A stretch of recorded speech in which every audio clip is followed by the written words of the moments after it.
Buenos días, ¿cómo están? ¿De maravilla? ¿Bendecidos? ¿Agradecidos con nuestro Dios?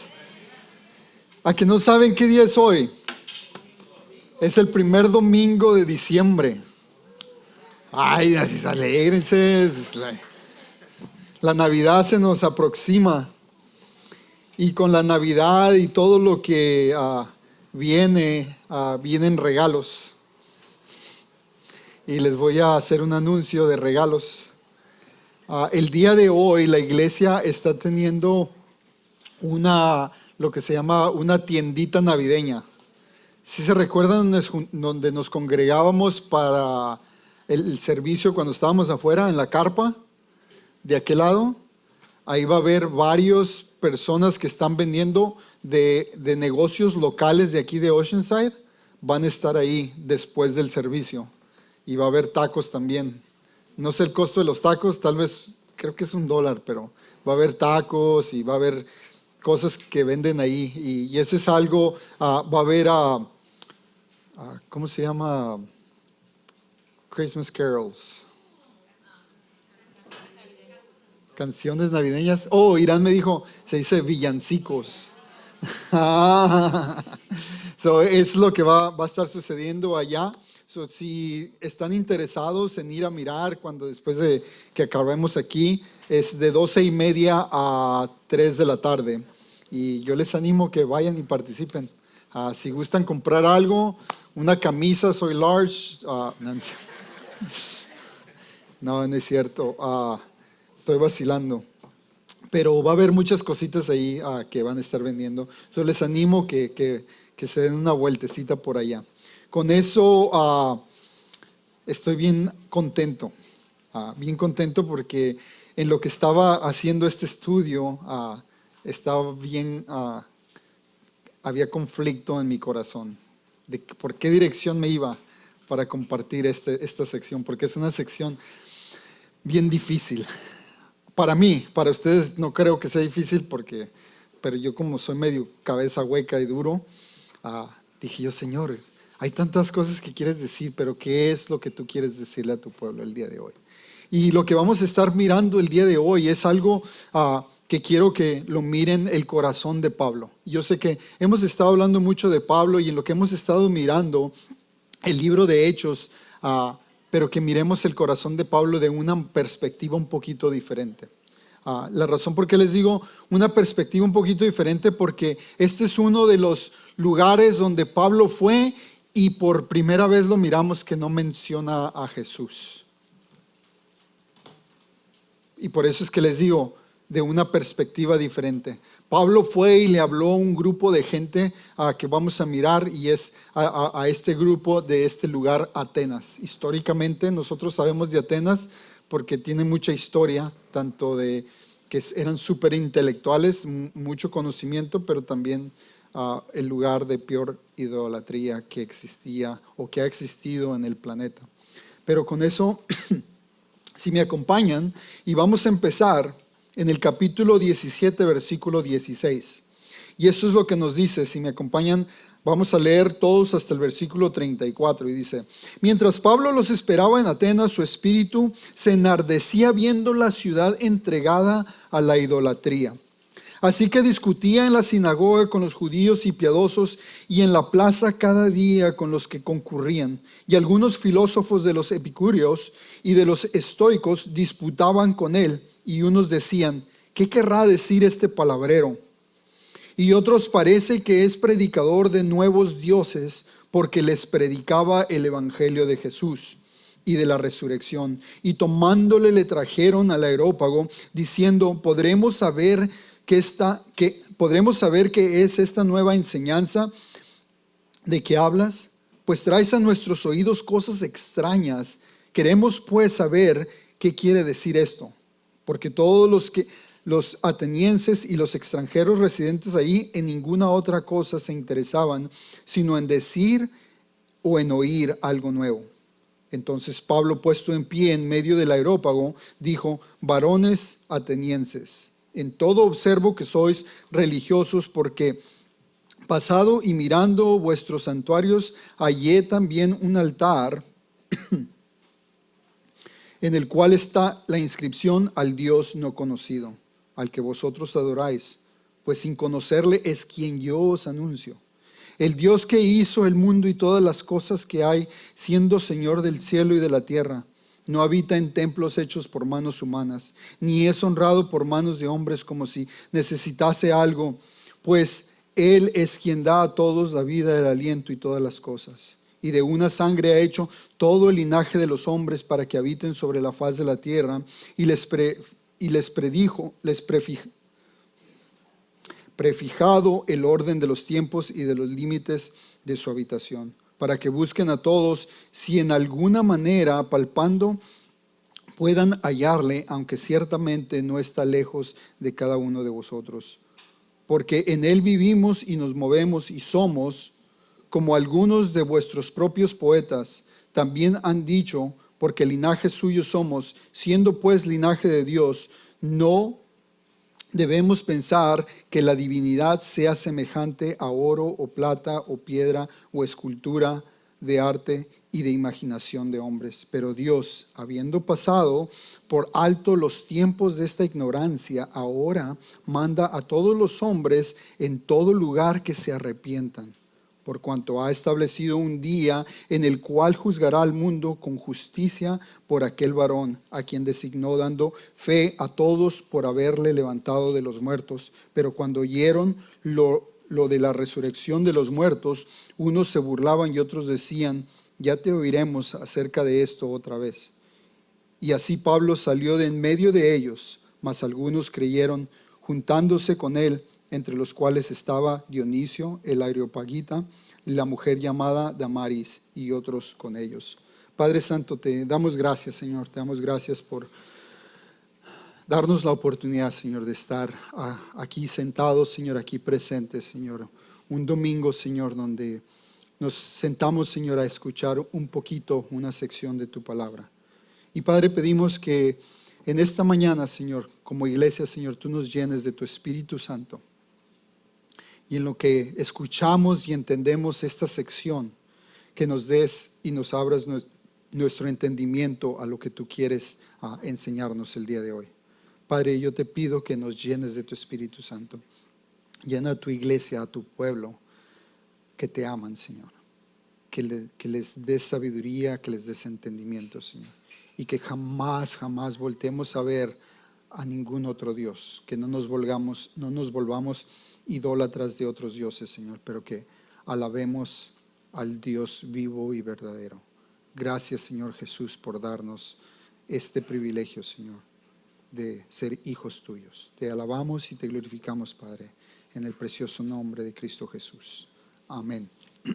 Amén. Y como les dije, y esto es en lo que es, Pablo no nos indica aquí nada de que Pablo se fue a este lugar de Atenas con otros hombres. Incluso nos dice que Silas se quedó en el otro lugar y a lo que se fue, en lo que nos miramos este versículo 16, de que estaba esperándolos. Pero en lo que estaba, mientras Pablo esperaba en Atenas, su espíritu, dice, se enardecía viendo la ciudad entregada a la idolatría.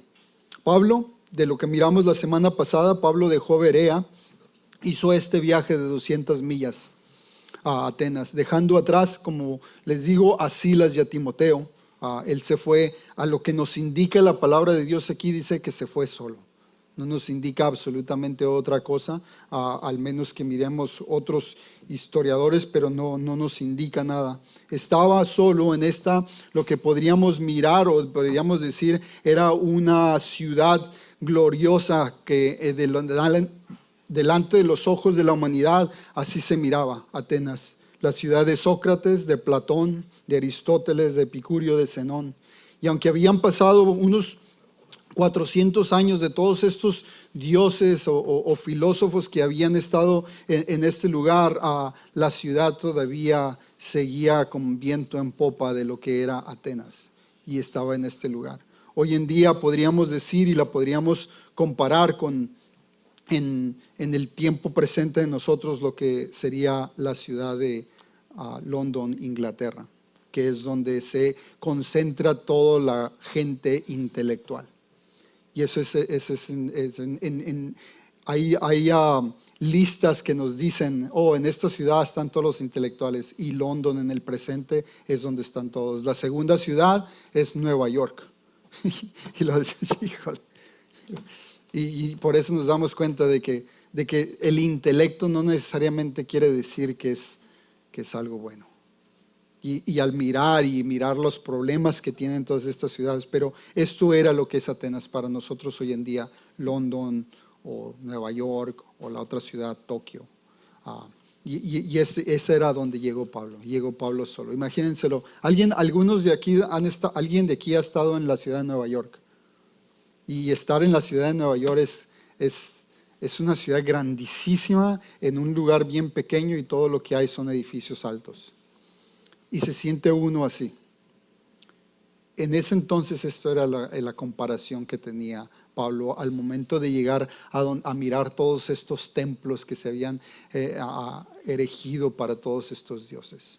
Y ese es el lugar. Y eso es a lo que les presento todo esto, de que piensen qué es lo que está sucediendo en el corazón de Pablo cuando dice Lucas aquí, que dice su espíritu enardecía. De que nos volvamos un poquito sensibles a escuchar esta palabra, de que su espíritu se enardecía de lo que estaba sucediendo en esta ciudad. Imagínense, llegó y miró todo esto. En filosofía simplemente repitió los ecos de los hombres desaparecidos de hace mucho tiempo. Su arte ya no era un desborde innato, sino un reflejo persistente. Eso era lo que era la ciudad de Atenas. Fue una ciudad así que llegó el apóstol a un lugar de glorioso a la vista, pero completamente muerto.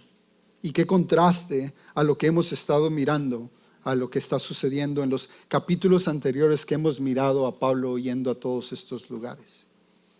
Que llegaba a las sinagogas y que les decía, compartía de Jesús.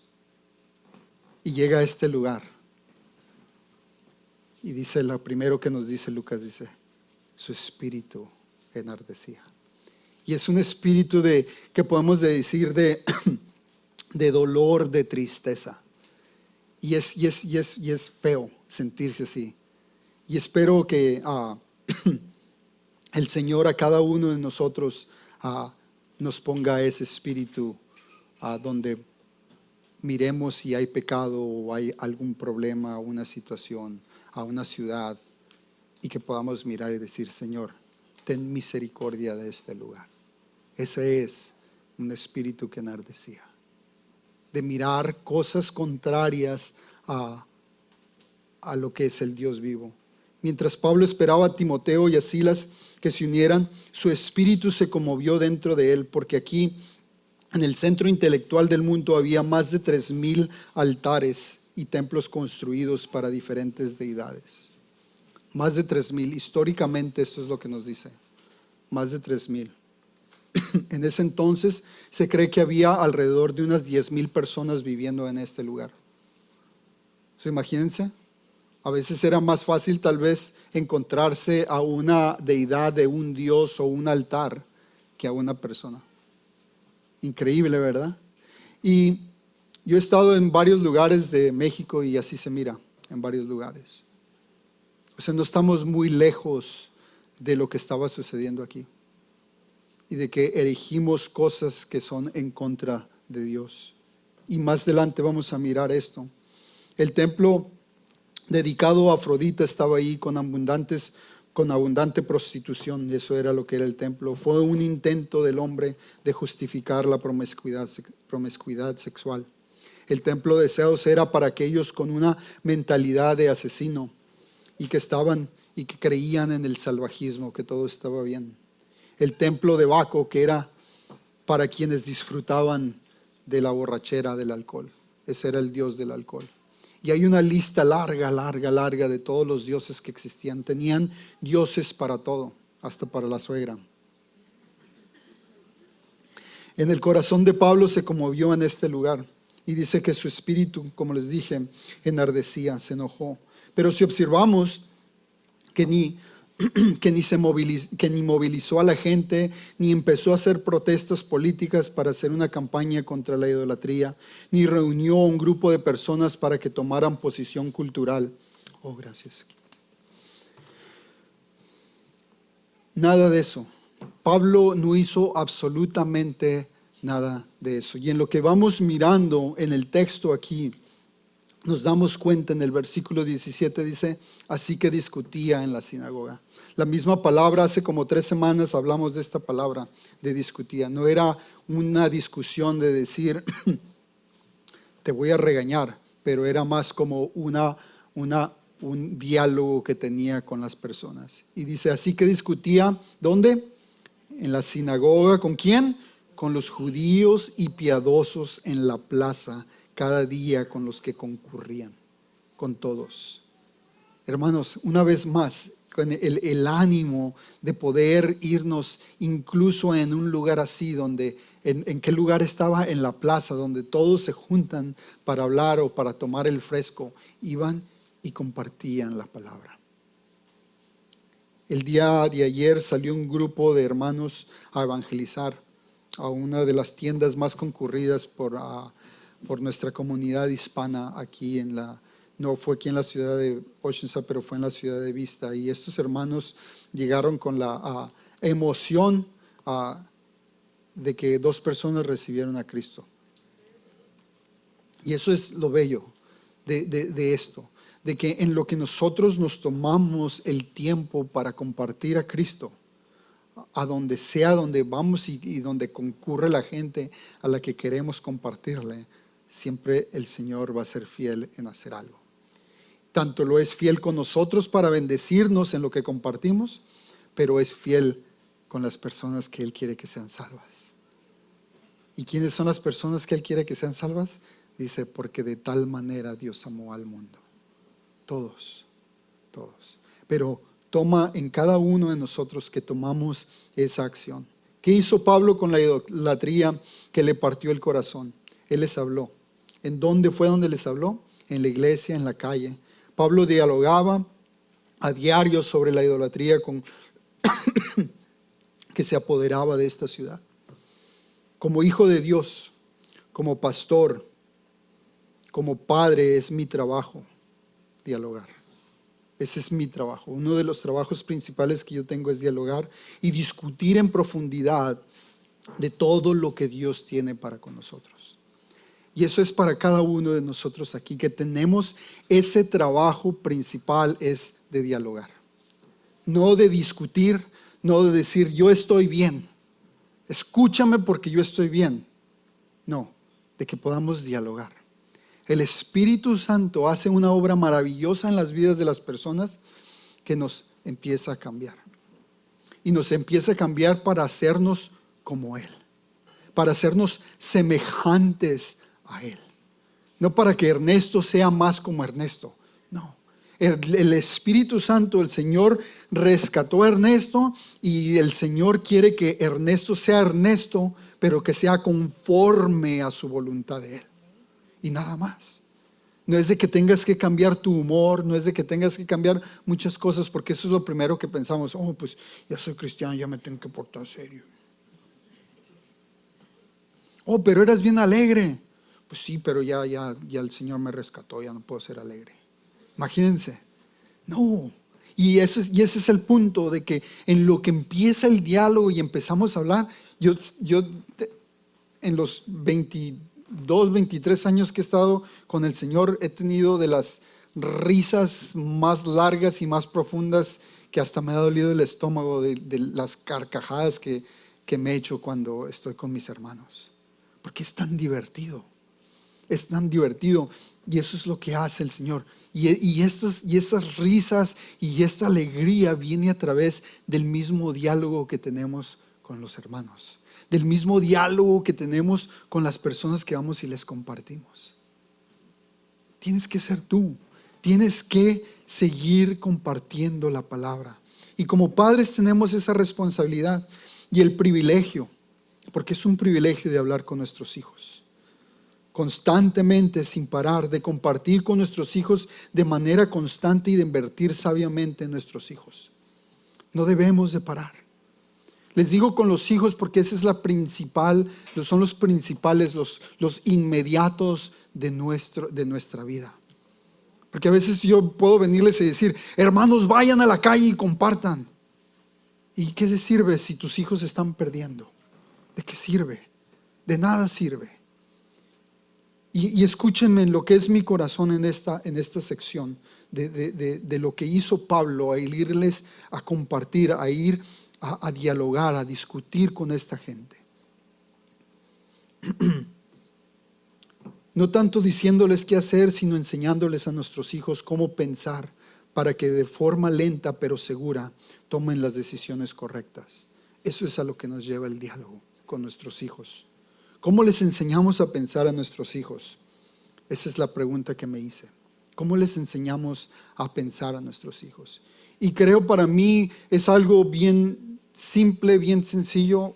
Toma años para aprenderlo, pero creo que es a través de las Escrituras.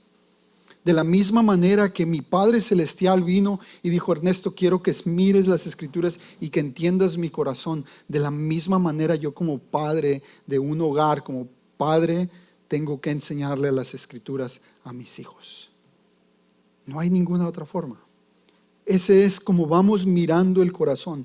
Pero como padres primero tenemos que creer y leer las Escrituras. Y esto no sucede muchas de las veces. Porque tenemos la autoridad de padres y apuntamos y decimos, vas a hacer esto porque yo te digo, porque soy tu padre. Y así lo hacemos.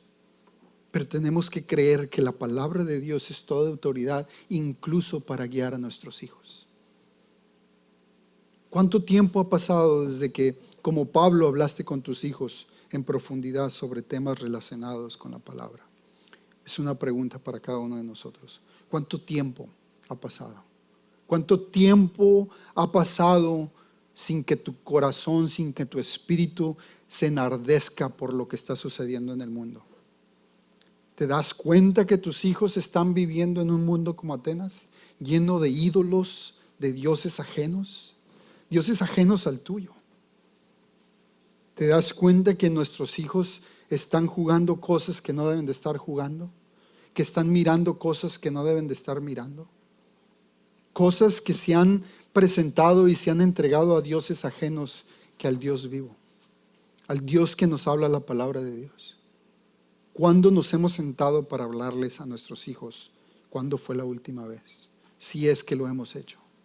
Y eso no les digo, no quiero que se vayan este día como, y el pastor nos regañó porque no hablamos con los hijos. No, pero de que lo tomemos como ánimo y que como una de esas retas que dicen, ok, no lo he hecho. La última vez que lo hice fue la semana pasada, pero lo quiero hacer más seguido. O la última vez que lo hice fue hace un año, pero lo quiero hacer más seguido. Seguir compartiendo la palabra de Dios. En el mundo que estamos viviendo es así como Atenas. Hay dioses por todos lados, hay idolatría por todos lados. A donde miremos hay idolatría. La pregunta es, ¿tu corazón enardece por lo que ves y escuchas? ¿O nos conformamos? Como nos dice la palabra en Romanos capítulo 12, versículo 1 y 2, que nos conformamos a este mundo. En Segunda de Reyes hay una historia de un joven que estaba bajo la dirección de Eliseo.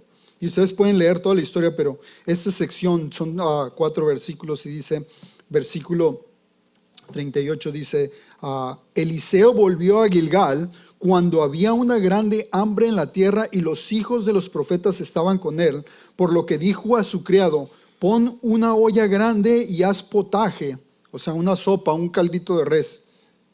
Dijo, pon una olla grande y haz potaje para los hijos de los profetas. Y salió uno al campo a recoger hierbas y halló como una parra de montes, y de ella llenó su falda de las calabazas silvestres, y volvió y las cortó en la olla del potaje, del caldito, pues no sabía lo que era. Después sirvió para que comieran los hombres, pero sucedió que comiendo ellos de aquel guisado gritaron diciendo, varón de Dios, hay muerte en esa olla.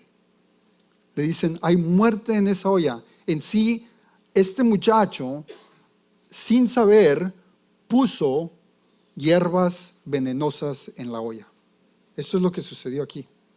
Sin saber, este muchacho, él nomás tomó la orden.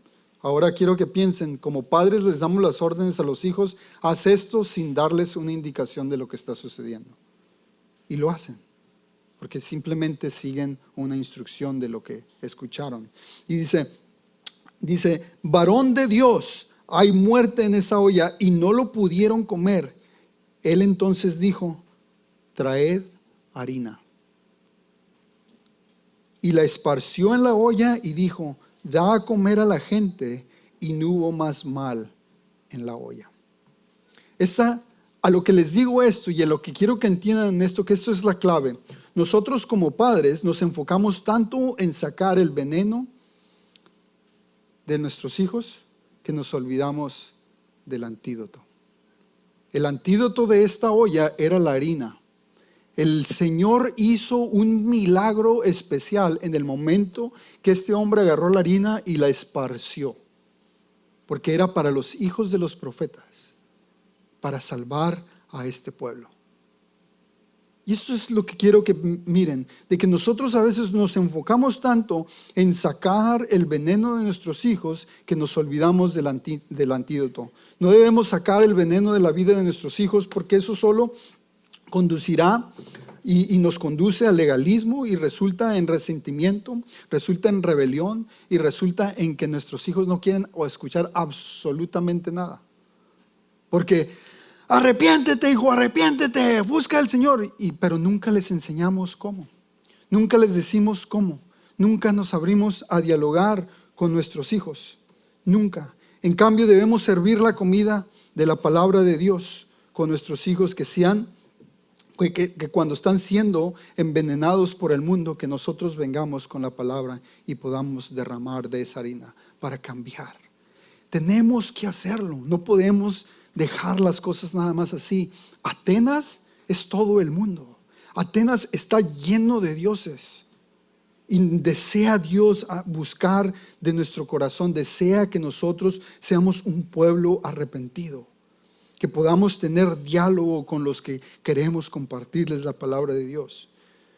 Primera de Juan capítulo 4 versículo 4 dice, hijitos, vosotros sois de Dios y los habéis vencido, porque mayor es el que está en vosotros que el que está en el mundo. Y nos enfocamos tanto por el que está en el mundo que nos olvidamos que tenemos todo revelado para nosotros. Y toda la sabiduría la podemos encontrar aquí. Y se nos olvida. El miércoles de la semana pasada, varios de aquí saben, pero yo no estuve aquí el miércoles, y este miércoles me fui a recoger a mi hija al aeropuerto a Los Ángeles, y en lo que fuimos de bendición para mí, porque veníamos de regreso y tuvimos 2 horas donde no se me escapa para irse a ningún lado. Viene en el carro y veníamos platicando, pero siempre tenemos conversaciones muy profundas. Esta muchachita conoce la palabra más que yo. Lee su palabra todos los días, y el Señor está en su vida. Se puede dar uno cuenta. Y la pregunta que yo le hice, ¿qué porcentaje es culpa de los padres y qué porcentaje es culpa de los hijos? La pregunta a esto es de que esta fue la pregunta original, que le dije, mija, ¿cuántos de los muchachos que han crecido en la iglesia y que han crecido en el evangelio se han ido al mundo? Y me dice, muchos. Dice, muchos se han ido al mundo. Y le dije, ¿por qué? Le dije, ¿por qué es la razón? Y me dice, hay muchas razones. Le dije, dame las razones. Y dice, una es los padres. Y le dije, ¿cuál es el porcentaje tú crees que los padres tienen la culpa de los hijos? Y me dice ella, el 70%. Y yo me quedé así como, wow, 70%. Y se me hizo bien interesante esa respuesta, porque dije, 70% de los padres. Y es esta parte donde me cayó el 20 a mí, de que dije yo, wow, nosotros como padres tratamos de estarle sacando el veneno, sacando lo que están escuchando, pero nunca depositamos nada para contrarrestar todo esto. Y eso es lo que sucede. Eso es lo que sucede. Hay un dicho que dice: se necesita un pueblo para criar un niño. ¿Por qué les digo esto? Porque para mí, como pastor de esta iglesia, no es nada más culpa del 70% de los padres. Porque me causó un revuelo en mi corazón de decir 70%. Y mi pregunta, dije, ¿dónde está la iglesia? Esa fue la pregunta que me hice. Nosotros como iglesia, ¿dónde estamos? ¿Dónde nosotros venimos y apoyamos como iglesia? No nada más el pastor, pero como iglesia. ¿Cómo venimos y apoyamos a padres que están batallando con nuestros hijos? ¿Cómo podemos enseñar como iglesia a que los padres puedan dialogar con sus hijos de una manera sana y clara, precisa? ¿Cómo? Esas son las preguntas que me hice. Fueron más preguntas que respuestas las que recibí, en verdad, con toda sinceridad. Pero ¿por qué les estoy diciendo todo esto? ¿Y qué tiene que ver con todo lo de Pablo? Porque para empezar a hacer todo, tiene que empezar por el diálogo. Y aquí como padres, yo siendo padre, y muchos que están aquí como padres, y unos que van empezando y unos que van a ser futuros padres, de que tengan en mente esta parte, que podamos dialogar, que haya un diálogo completo con nuestros hijos, que podamos seguir compartiendo a Cristo como nuestro Señor y Salvador a nuestros hijos. No nada más hablando de Cristo, pero viviendo de Cristo. Y como les digo, no me quiero salir mucho del tema completamente de lo que está pasando con Pablo aquí en Atenas, pero es importante que nosotros como hijos de Dios mantengamos ese diálogo con nuestros hijos y con la gente que nos rodea. Estamos llamados a compartir las buenas nuevas, no a debatir si estás bien o estás mal. Pablo los dejó a ellos que decidieran lo que iban a pensar. Eso es lo que hizo Pablo con estos de Atenas. Y no podemos decir que era una iglesia porque nunca fue una iglesia. Hermanos, nuestro Padre se deleita en dilemas sin respuestas fáciles, porque nos hace a que acudamos a Él, a que dependamos completamente de Él. Y eso es a lo que yo les animo, como padres, que podamos depender de nuestro Señor. Hay muchas preguntas sobre nuestros hijos. A veces quisiéramos un manual escrito específicamente para cada pregunta que hay. Y decimos, no, pues no hay. Sí lo hay. Pero tenemos que escudriñarlo como los de Berea la semana pasada. Muchos de nosotros preferimos hablar con un pastor, leer un libro o buscar el consejo de un amigo, pero al hacerlo se nos roba la oportunidad de cultivar una relación profunda, íntima y eterna con nuestro Padre Celestial. Se nos roba. Juan capítulo 5, versículo 35 dice: escudriñad las Escrituras, porque a vosotros os parece que en ella tenéis la vida eterna, y ellas son las que nos dan testimonio de mí.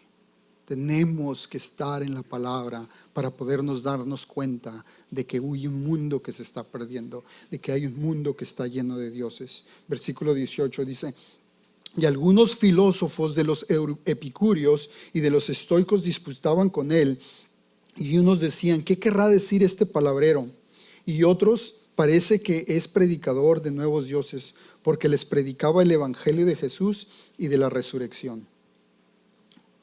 Los epicúreos y los estoicos ahora se involucran en toda esta discusión. Los epicúreos fueron filósofos que decían, y esto de la forma como se los voy a decir es solamente para que lo podamos entender y seleccionarlos en la forma de cómo pensaban. Los epicúreos fueron los filósofos que decían: come, bebe y diviértete, mañana moriremos. Así que satisfácete sensualmente, vive la buena vida, relájate, llévatela con calma, todo va a estar bien, tú party todos los días. No te preocupes, tranquilo, la vida sigue. Hoy en día los epicúreos eran los que son, podemos decir, tan relajados, adictos a la televisión. Esos son los epicúreos. Los estoicos, en cambio, eran instructores de aeróbicos, de hacer ejercicios. Ellos decían, sean disciplinados, hermanos, coman bien, estén tranquilos, relájense, mediten, hagan yoga. La yoga te va a ayudar a limpiar tu mente y tu corazón. Medita. Ellos decían eso. Deja todo lo emocional al lado. Déjalo en paz para que tengas una vida en paz. Esos eran. El epicúreo decía, disfruta la vida. El estoico decía, aguanta la vida. Ninguno de los dos consideraba la vida eterna y mucho menos a un solo Dios. Eran dos grupos diferentes. ¿Alguien se identifica con uno de esos grupos? No levanten la mano. Pero eso es lo que miramos hoy en día. La televisión, prendemos la televisión y estamos sentados y comercial tras comercial tras comercial de ejercicios, de dietas, de esos. Y luego por el otro lado, comerciales de, ven, te vamos a leer las cartas, te vamos a hacer esto, te van así. Hay clases de aquí, hay clases allá, todo va a estar bien. La vida sigue, tranquilo. Pero de vida eterna no se escucha nada, porque es el mundo. De vida eterna nada más hablamos aquí en la iglesia. Cuando hablamos de Dios nos dicen, ¿ya vas a empezar? Chale. Y se nos va. Pero si decimos, ¿ya miraste esta película? Tomamos el interés de los epicúreos. Y si decimos, voy al gimnasio, tomamos el interés de los estoicos. Y nos damos cuenta, trátenlo, es divertido. Reuniones familiares también, nada más no les vayan a llamar así. Cualquiera que sean, cualquier grupo que caigan, hay que seguir compartiendo a Cristo. No podemos parar. Tanto como los epicúreos como los estoicos no creían tampoco en la resurrección. Hoy en día hay personas que vas y les compartes y les preguntas si creen en la resurrección. Y te dicen, no. Yo no sé de nadie que haya resucitado. Y les dices, Cristo lo hizo y venció la muerte. Yo no lo vi. Y así es. Esa es la contaminación del mundo y del intelecto del mundo. Con esto Pablo tenía la atención de los dos grupos y así fue como lo hizo. ¿Y qué sucede enseguida? Dice el versículo 19, dice, y tomándole le trajeron al Areópago diciendo, podemos saber qué es esta nueva enseñanza de la que hablas. Pues traes a nuestros oídos cosas extrañas, queremos pues saber qué quiere decir esto. El Areópago era un lugar muy alto, estaba como a 137 pies de altura de lo que era el área de Atenas. Y en esta área era donde estaban todos los templos grandes, este Areópago. Y este era el lugar donde donde estaban los filósofos, donde el Consejo de Educación y Religión se reunían a diario. Este lugar era como el palacio de gobierno, en cierta manera. Y a ese lugar es a donde llevan a Pablo. Siempre que se proponía un nuevo pensamiento religioso, se tenía que aclarar con el Consejo de Educación y de Religión. Estamos hablando de más de 3,000 dioses que tenían ahí. Yo me imagino que estaban ahí todo el día para poder llegar a un acuerdo. Me parece para mí, en lo personal, fascinante que los atenienses, los hombres más inteligentes de la historia desde la perspectiva del mundo, dijeran, la religión y la educación son inseparables. Y yo en lo personal puedo decir con esto, digo, qué lejos hemos llegado. Incluso esta gente que era completamente mundana, buscaban la educación y la religión y lo hacían para que lo hicieran juntos. hay algo que en lo que dije en mi mente, como les dije, qué dirección tomo para lo que es esto el día de hoy. Y estaba leyendo varias cosas, pero algo en estadísticas de aquí de Estados Unidos, nada más de aquí de Estados Unidos, porque aquí es donde vivimos. En 1960, 1961, lo que es la década de los 60. En ese entonces, Estados Unidos, en estos 2 primeros años de esta década, el crimen era muy bajo. En 1963 se disparó el crimen de una manera, una locura. O sea, podemos mirar una gráfica así de crimen. 1960, todavía así, 61, y luego 62 empieza así, 63 así, y se siguió así, crimen. Hay 2 cosas bien importantes de lo que sucedió aquí. 2 cosas que se llevaron a la Corte Suprema de aquí de Estados Unidos en 1962 es de que se quitó la oración de las escuelas. Se quitó en 1962, eso es histórico. Pueden ustedes irlo a mirar y revisar y mirar las razones por qué y todo. Pero en 1962 se quitó la oración de las escuelas, y este caso fue el primer caso sobre cuestiones religiosas, y el segundo caso que sucedió fue en 1963, un año después, que se quitó la lectura de la palabra de Dios en las escuelas públicas. Y por consecuencia es lo que miramos, un crimen que ascendió a números de locura y que hoy en día todavía los estamos mirando. No podemos decir que un año hubo menos crimen que el otro. El crimen sigue así, en alza. Así como Pablo nos enardece, y espero que nos enardezca nuestro corazón de mirar qué lejos estamos de Dios y lo lejos que están nuestros jóvenes de Dios. No hay ninguna diferencia en ese entonces ahora. Ahora todos los atenienses y los extranjeros que vivían ahí pasaban su tiempo en nada más que contar o escuchar algo nuevo, y eso era lo que les atraía a los atenienses, a toda la gente que vivía ahí en Atenas. Lo único que querían era ¿qué hay nuevo? Y esa es la pregunta que muchos de nosotros decimos, ¿qué hay de nuevo? Y siempre estamos en busca del nuevo ejercicio, de la nueva dieta, de la nueva, ¿qué hay de nuevo? Para mí, nuevos zapatos, me encantan los zapatos, pero siempre estamos en busca de algo nuevo. Para los atenienses no había nada nuevo, y los que llegaban solo los tomaban como charlatanes o palabreros. En su inteligencia, en su intelecto, toda la gente que no era perteneciente de ahí o venían de un rango de algo, todos eran simplemente gente palabrera, y es como tomaron a Pablo. ¿Qué es lo que hace Pablo? La mentalidad ateniense siempre fue en pos de lo nuevo, lo deslumbrante, lo sensacional, los caprichos del momento. Se oye bien parecido al 2021. Así que ahora la multitud llevó a Pablo ante el Areópago, el concilio de Ares, o como dice en el latín, el monte de Marte. Así es como se llama este lugar. Y si el discurso se pronunció en el Areópago, pero muchos creen que entonces ante Pablo se encontraban estos templos en donde estaban.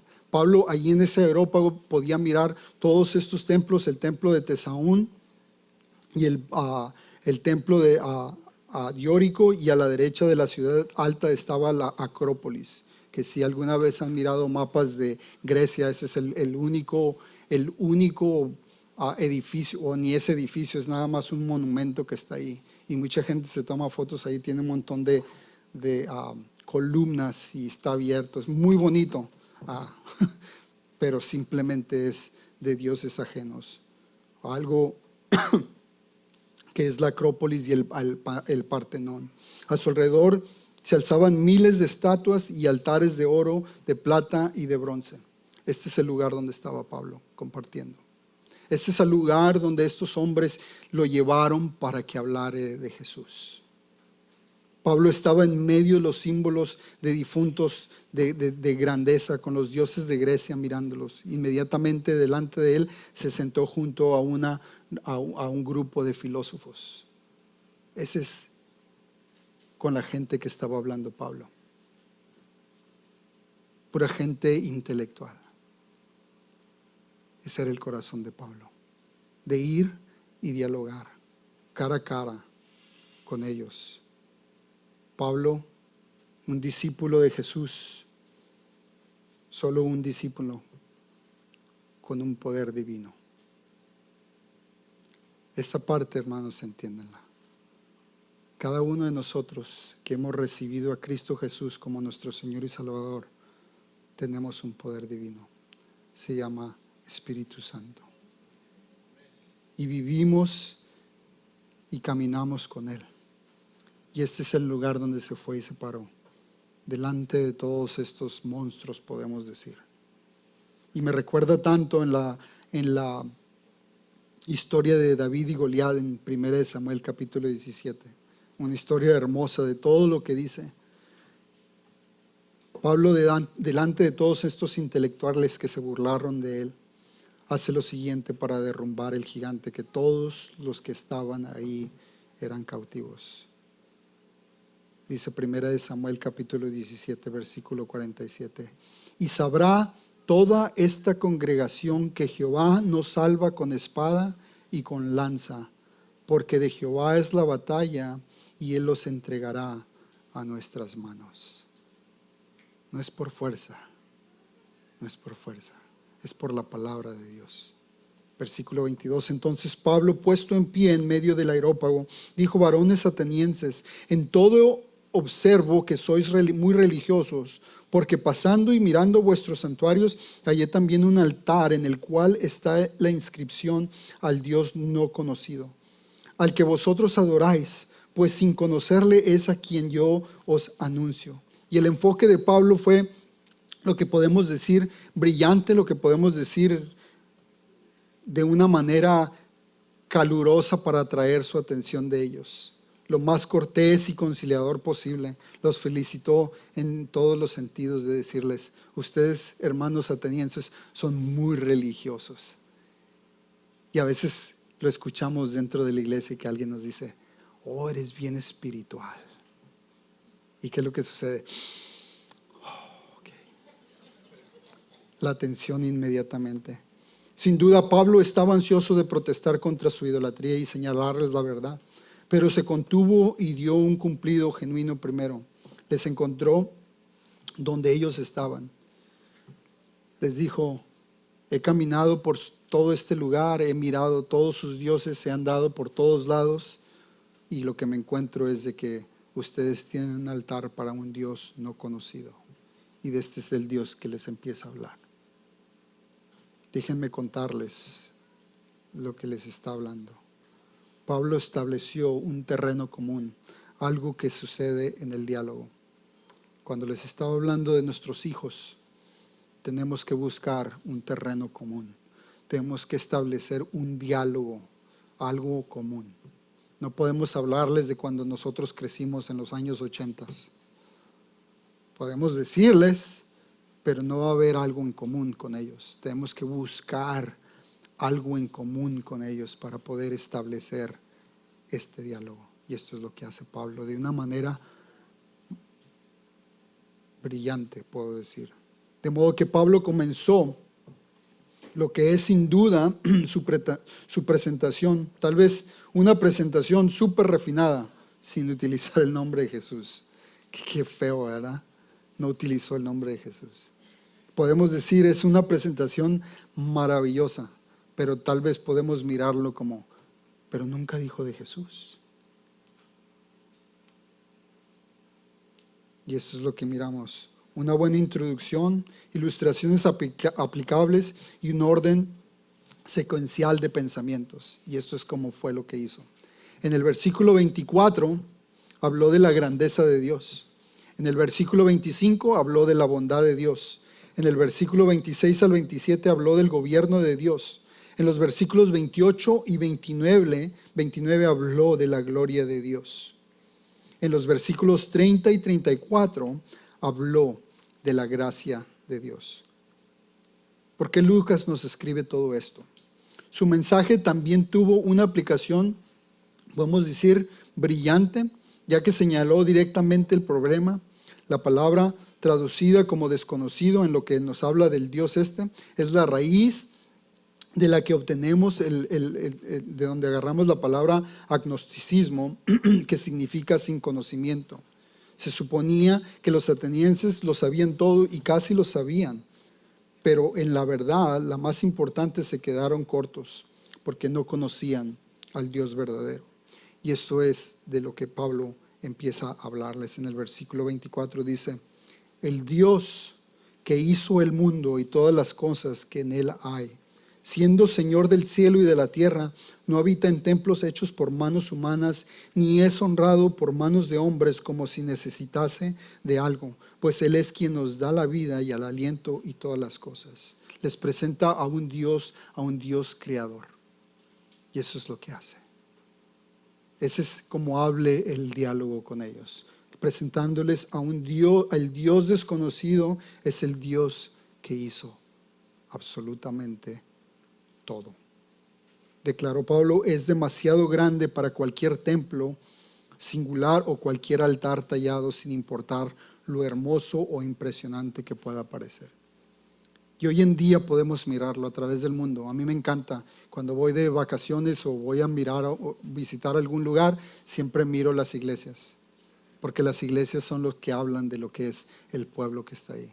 Y las iglesias, por lo regular, son edificios que son muy bonitos, muy bonitos. Son erigidos con piedras talladas. ¿Y qué es lo que hacemos? Yo como hombre, como hijo de Dios, las miro y digo yo: wow, qué hermosura. Y se me olvida alabar al Creador. Éxodo capítulo 20, versículo 24 y 25 dice: altar de tierra harás para mí. Esto es cuando les dijo de los 10 mandamientos. Después de los 10 mandamientos les dice: altar de tierra harás para mí, y sacrificarás sobre él tus holocaustos y tus ofrendas de paz, tus ovejas y tus vacas, en todo lugar donde yo hiciere que esté la memoria de mi nombre, y vendré a ti y te bendeciré. Está diciendo esto el pueblo de Dios. Dice: y si me hicieres altar de piedras, escuchen esto, y si me hicieres altar de piedras, ¿qué dice? No las labres de cantería. ¿Saben qué quiere decir esto? Esto quiere decir que no agarremos unas piedras y les empezamos a poner cositas bonitas, figuritas, nada de eso. Dice: nada más agarra las piedras y ponlas. Dice: no las labres de cantería. Dice: porque si alzares herramientas sobre él, dice, lo profanas. Y eso es lo que es. Que Dios no desea que hagamos nada, absolutamente nada para Él, que quite la gloria de Él. Y esto es lo que hacen estos lugares, estos edificios. Por eso les digo, este edificio podemos decir: ay, qué bonito todo, pero no, este edificio no es nada si nosotros no ponemos un pie en este lugar. Porque el edificio que Dios ha creado para morar en él, somos nosotros. Y eso es lo bello, de que tenemos que entender que nosotros somos llenos del Espíritu Santo. Pablo le dice a la iglesia de Corintios, dice que nuestro cuerpo es ¿el qué? ¿Qué dice que es? ¿El qué? El templo del Espíritu Santo. ¿El cuerpo de quién? De nosotros. No es un edificio. No es un edificio.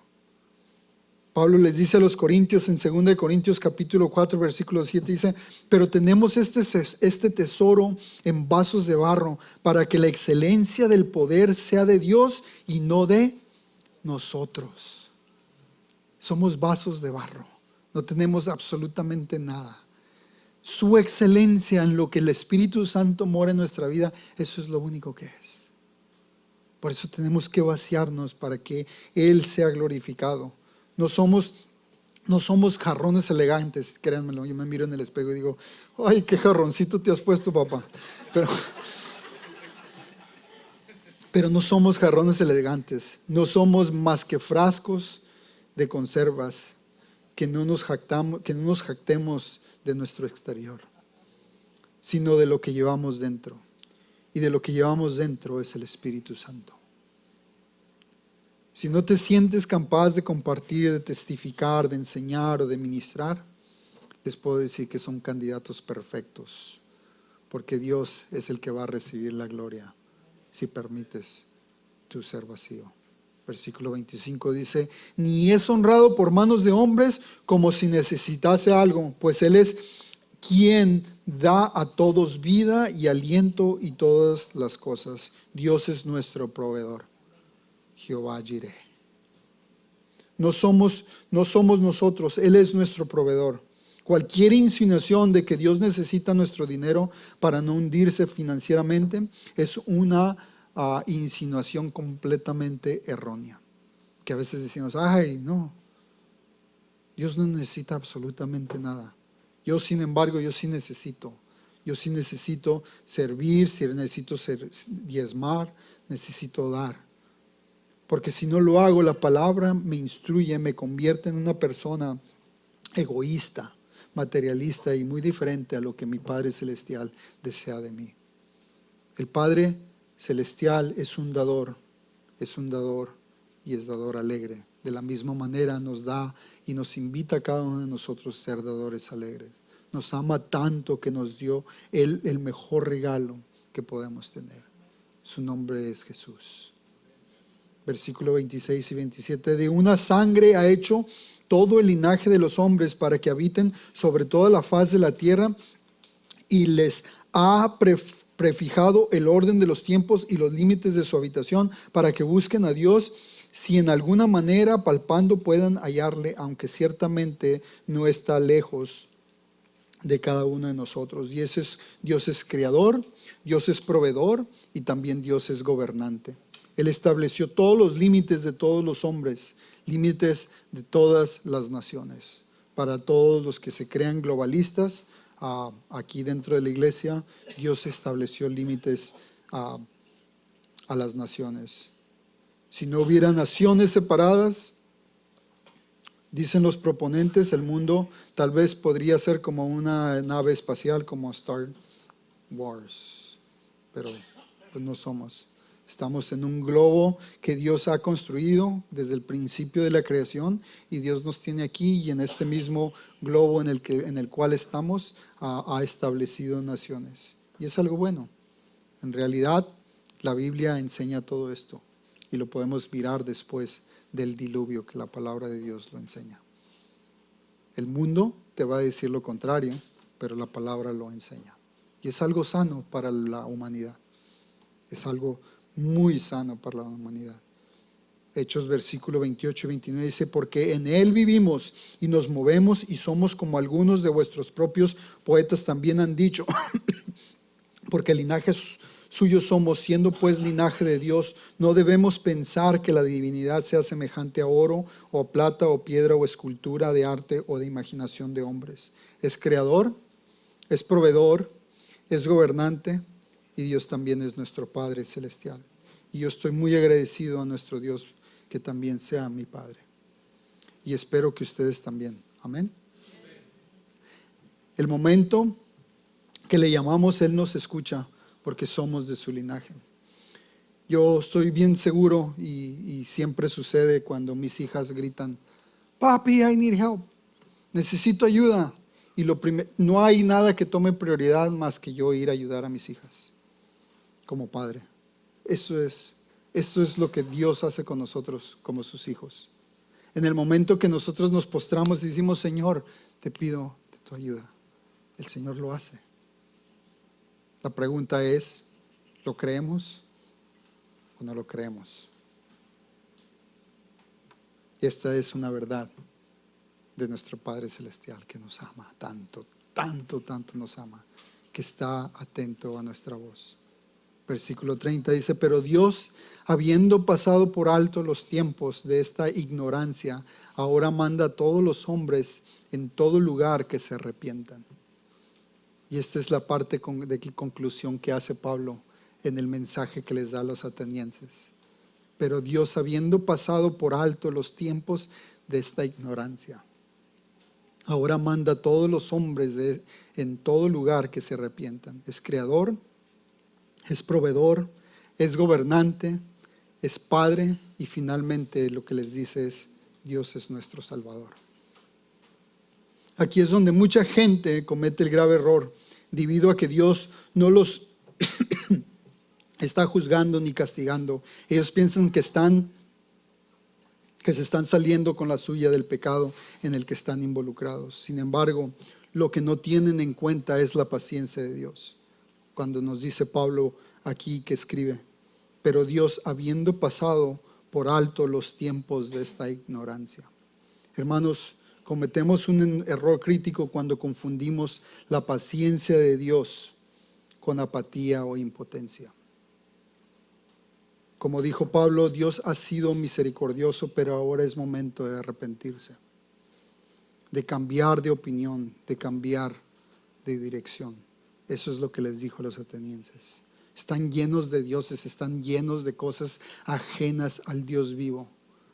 Tienen que arrepentirse. Versículo 31 dice: por cuanto ha establecido un día en el cual juzgará al mundo con justicia por aquel varón a quien designó, dando fe a todos con haberle levantado de los muertos. Aquí finalmente hace referencia a Jesús. Y lo hace así, de esa manera, en la forma de diálogo, llegándoles. Y es por eso que podemos decir, y hay muchos teólogos, yo no soy teólogo, pero hay muchos teólogos de los que hablan que dicen que tal vez este fue su peor mensaje de Pablo, porque jamás habló de Cristo. Bueno, habló de Cristo sin mencionar a Cristo, sin mencionar a Jesús.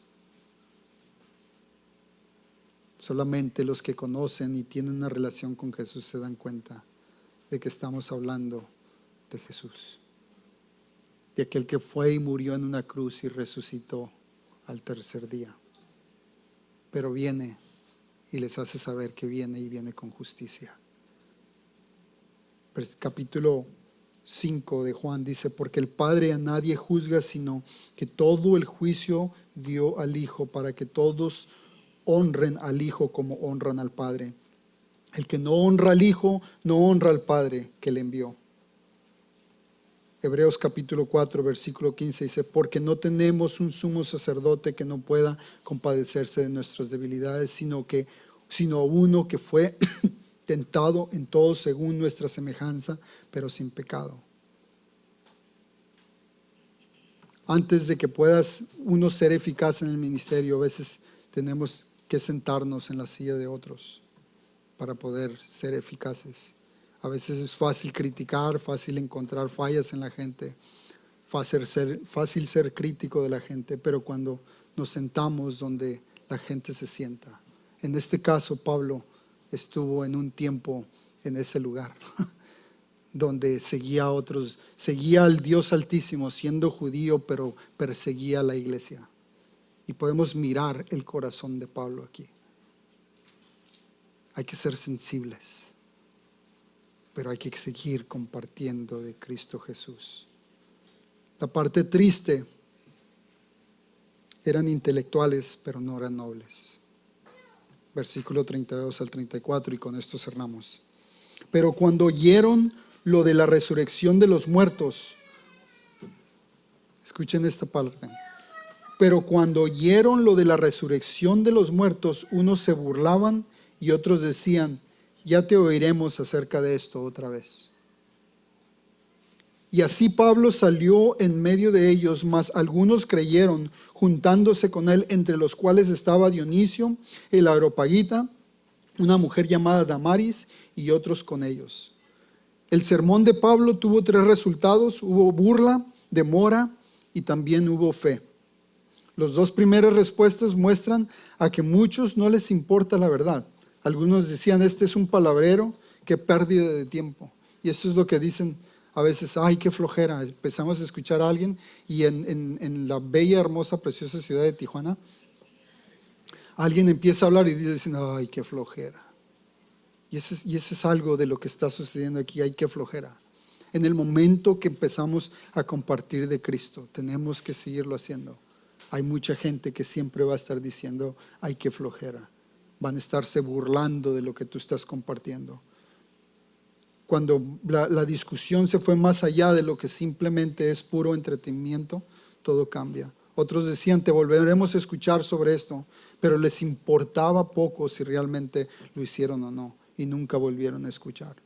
Versículo 33 y el versículo 18 de lo que hemos estado mirando ahorita cuentan esta historia.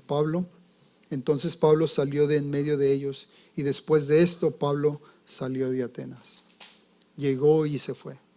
No hubo un resultado más que estas dos personas que recibieron a Cristo.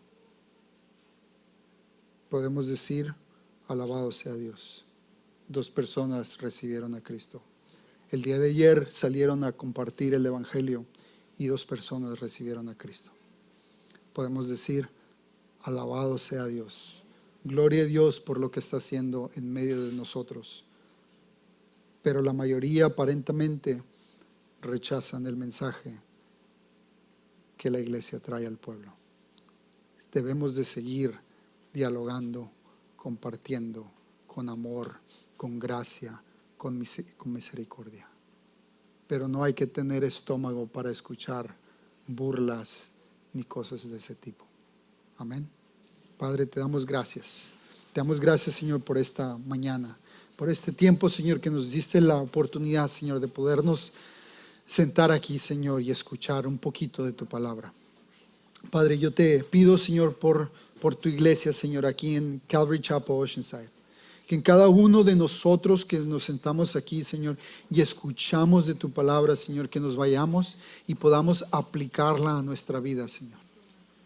Que lo que es la pureza de lo que es Hechos capítulo 17, del versículo 16 al 34, Señor, lo que escuchamos, que sea aplicable en nuestra vida, que vayamos, que lo escudriñemos y que podamos mirar qué más tienes para nosotros a través de esto, Padre. Yo te pido, Señor, por tu iglesia, que puedan seguir creciendo, que puedan seguir dialogando, Señor. Que puedan seguir dialogando del amor, de la gracia, de la misericordia que tú has extendido hacia nosotros. Padre, te alabamos y te glorificamos, Señor, en esta tarde, en el precioso y poderoso nombre de Cristo Jesús. Amén. Amén.